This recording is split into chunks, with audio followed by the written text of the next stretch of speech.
G'day. I'm going to be walking through steps on how to do a watercolor travel poster, small poster, A4.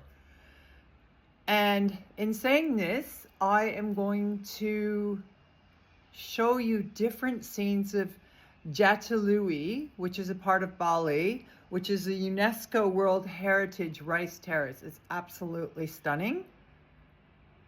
And I also want to show some of the photos I took while I was there at 8 o'clock in the morning. It was just stunning. It was one of the most beautiful places I've ever been to visit. So if you do happen to go to Bali, please do visit Jatiluwih. This is a thumbnail. So the thumbnail's actually a quarter of an A4 in size. So this is not going to be the finished product. The finished product is going to be done after I do my tracing. So I'm spending a lot of time on this particular one because I want to get it right. So this is just a preliminary sketch. These are the preliminary thumbnail sketches.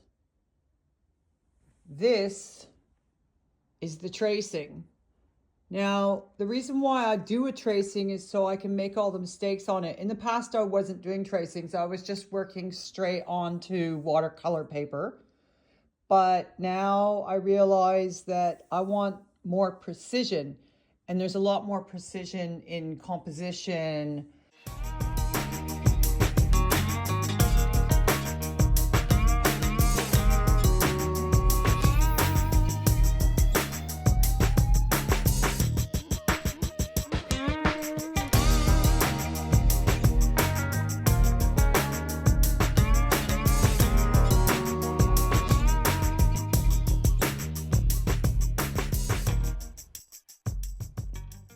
The piece is transferred, the face details drawn in, not exactly like the way I'd want them to be, but when you're working so small, you've got to work fast.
Next thing I gotta do is clean my palette.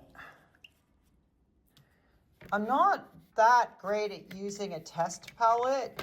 I know people I started to do it there, but I just tend to cut to the chase because I think test palettes are really good when you're not using outlines, but because I'm using outlines, it's not as necessary. But yes, I definitely gotta keep this clean because if I don't, my colors will start to become muddy.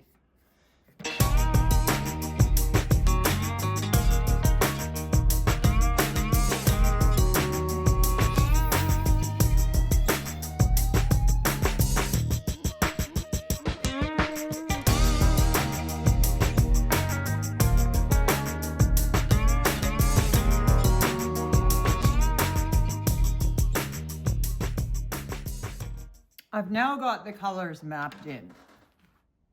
If I go any further, there is more room for error. I've just noticed I've missed that up there, but that's okay. Because I think what I'm gonna do now is I'm gonna start doing the pen and ink part of it so I can get the detail. So what I do is I do the pen and ink, and then I go back and touch up the watercolor where it needs to be touched up. Like previously mentioned, I need to put a little bit more red in the background.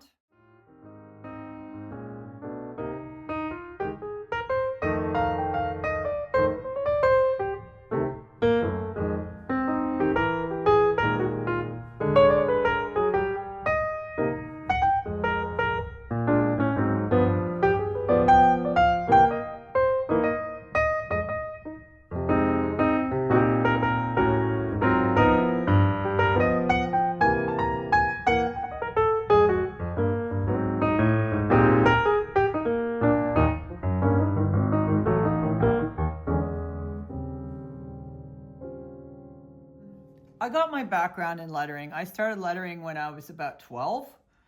You can develop many different fonts. You can do script fonts, you can do block fonts, you can do decorative fonts.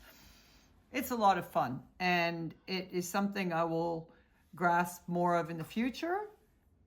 But in the meantime, I do enjoy the combination of illustration and lettering very much.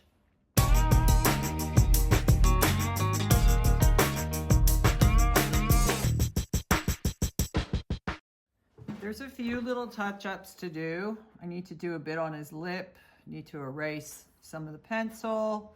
I work by reference, by the way. I have a photograph of this guy that I took at Jatiluwih, and he was very friendly.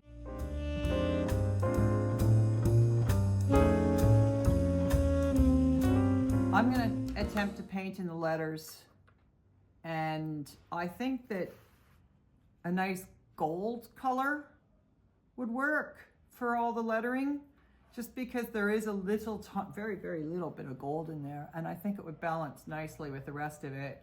And then I think I could do Bali in very, very dark green.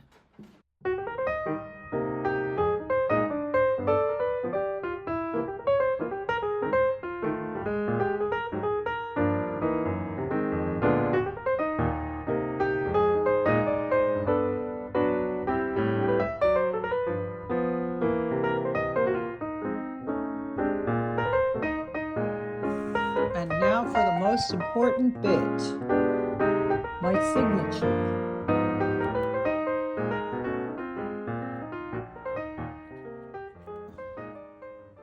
The piece is now finished completely. I've actually added a little bit of red to this area just to balance the color. And I also added a little bit of red down here to also balance the colors so that there's a nice proportion of red and green. Working with opposite colors makes a piece very inclusive. It includes everything. It includes all the balance, because you got the golds, the blues, the greens, and the reds.